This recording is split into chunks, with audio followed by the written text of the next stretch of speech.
নিরামিষ দিনে তৈরি করে নাও ঢ্যাঁড়সের দুর্দান্ত স্বাদের রেসিপি। আজ তোমাদের সাথে শেয়ার করব নিরামিষ ঢ্যাঁড়সের রেসিপি। তার জন্য এখানে আমি 300 গ্রাম ঢ্যাঁড়সকে এইভাবে কেটে নিয়ে ভালো করে ধুয়ে নিয়েছি।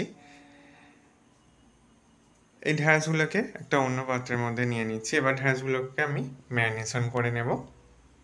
তার জন্য এখানে দিয়ে দিচ্ছি 3 চামচ বেসন, কাশ্মীরি লঙ্কা গুঁড়ো অল্প একটু, আর দিয়ে দেব অল্প একটু হলুদ গুঁড়ো আর লবণ। এরপর ঢ্যাঁড়সকে ভালো করে মাখিয়ে নিচ্ছি।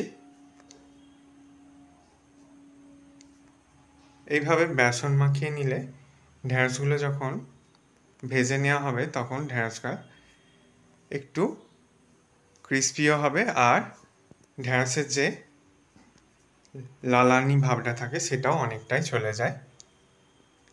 ঢ্যাঁড়সগুলোকে ভেজে নিচ্ছি।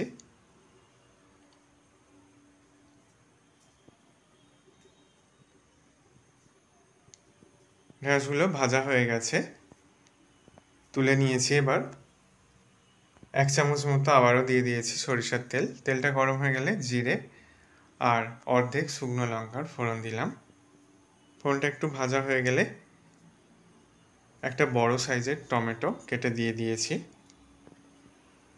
1 মিনিট মতো টমেটোটাকে ভেজে নেওয়ার পর তারপর লবণ দিয়ে নিয়ে টমেটোটাকে গলিয়ে নিয়েছি।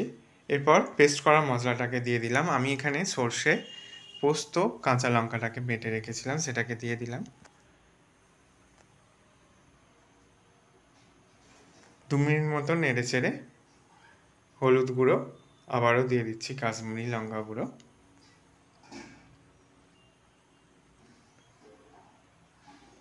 তিন চার মিনিট ভালো করে এটাকে রান্না করে নিয়েছি। স্বাদ মতো লবণ দিয়ে দিলাম। একটু লঙ্কা গুঁড়োটা কম হয়েছিল তাই আবারও একটু লঙ্কা গুঁড়ো অ্যাড করে দিয়েছি। মিনিট 2 মতো রান্না করে নিয়ে ভেজে রাখা ঢ্যাঁড়সগুলোকে দিয়ে দিচ্ছি।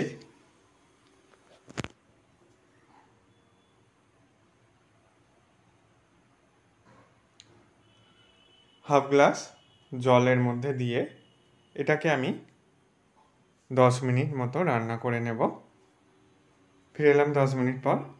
গ্যাসের ফ্লেম অফ করে দিয়েছি। নিরামিষ ঢ্যাঁড়সের রেসিপি পারফেক্টভাবে রেডি হয়ে গেছে। আশা করি রেসিপিটা তোমাদেরও ভালো লাগবে। ভালো লাগলে বন্ধুদের মধ্যে অনেক শেয়ার করো। লাইক কমেন্ট করতে ভুলো না। সকলে সাবধানে সুস্থ থেকো। ধন্যবাদ।